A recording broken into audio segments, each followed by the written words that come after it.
Bismillahirrahmanirrahim. Assalamualaikum warahmatullahi wabarakatuh.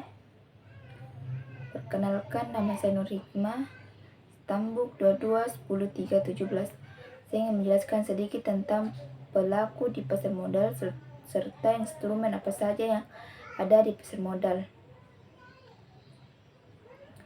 Pelaku pasar modal diantaranya yaitu pengawas, penyelenggaraan, perusahaan, investor, pialam, penjamin emisi, penasehat investasi, manajemen investasi, lembaga penunjang, dan profesi penunjang. Instrumen pasar modal dapat didefinisikan sebagai surat berharga atau kontrak yang dapat diperjualbelikan di bursa efek. Instrumen ini memberikan hak kepada pemiliknya dan memungkinkan mereka untuk mempartisipasi dan kegiatan bursa efek. Instrumen bursa efek mencakup saham, obligasi, reksadana, derivator, surat. Ada 8 instrumen pasar modal. Instrumen pasar modal. 1. Saham. Saham merupakan surat berharga yang menjadi bukti pemilikan atas sebuah perusahaan. 2. Reksadana. Reksadana dikenal sebagai instrumen yang menjadi wadah untuk mengumpulkan serta mengelola dana beberapa investor. 3. Surat utang atau obligasi. 4.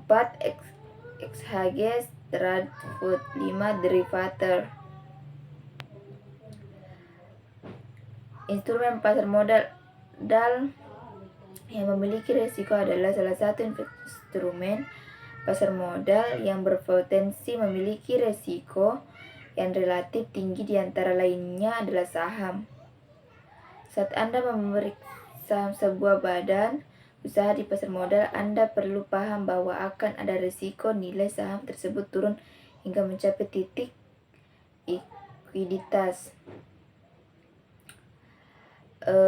Sedangkan fungsi pasar modal di Indonesia meliputi: 1. Sebagai sarana dalam usaha untuk mendapatkan tambahan modal. 2. Sebagai sarana pemerataan pendapatan. Fungsi dan tugas pokok pasar modal yaitu: 1. Menyusun peraturan pelaksanaan di bidang pasar modal. 2. Melaksanakan protokol manajemen krisis pasar modal. 3. Menetapkan ketentuan akuntansi di bidang pasar modal. 4. Merumuskan standar normal, pedoman, kriteria, dan prosedur di bidang pasar modal. Lembaga penunjang adalah instrumen penunjang yang turut serta menduduk pengoperasian pasar modal dan bertugas dan berfungsi melakukan pelayanan kepada pegawai dan masyarakat umum. Lembaga penunjang ini terdiri dari bank, kustodion, biro administrasi efek, wali amata, dan pemeringkat efektif. Sekian dari saya. Waalaikumsalam warahmatullahi wabarakatuh.